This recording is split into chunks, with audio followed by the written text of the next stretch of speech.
A watershed moment in the history of COVID-19. On Friday, the World Health Organization held a press conference to provide an update on the status of the disease, but not before taking a look back at the tremendous toll it had had on individuals, communities, and the nations of the world.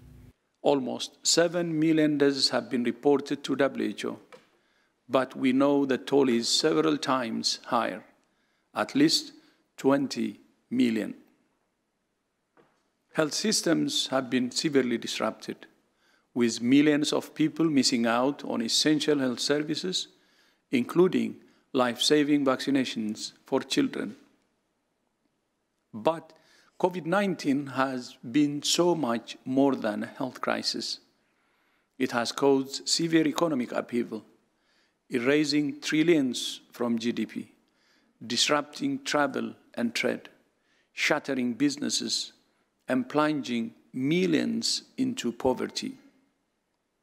It has caused severe social upheaval, with borders closed, movement restricted, schools shut, and millions of people experiencing loneliness, isolation, anxiety, and depression.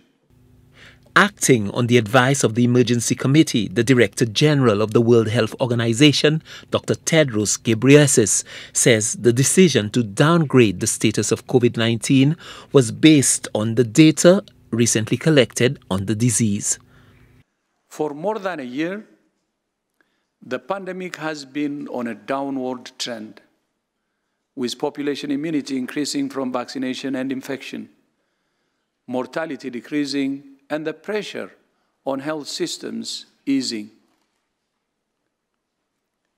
This trend has allowed most countries to return to life as we knew it before COVID-19. For the past year, the Emergency Committee and WHO have been analyzing the data carefully and considering when the time would be right to lower the level of alarm. Yesterday, the Emergency Committee met for the 15th time and recommended to me that I declare an end to the public health emergency of international concern. I have accepted that advice.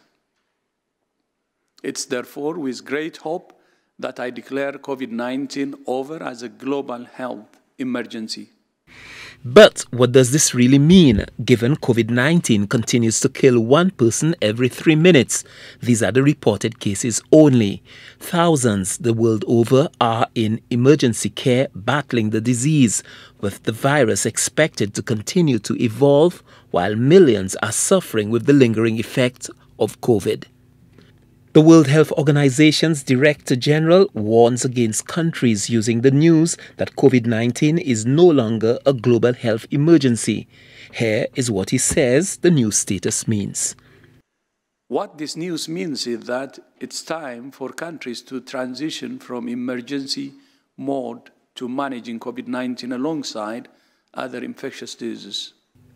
This is a turning point in the history of COVID-19, the disease that for more than 3 years ravaged communities and claimed the lives of millions the world over, while devastating economies and plunging nations, families and businesses in deep and in many cases unsustainable debt.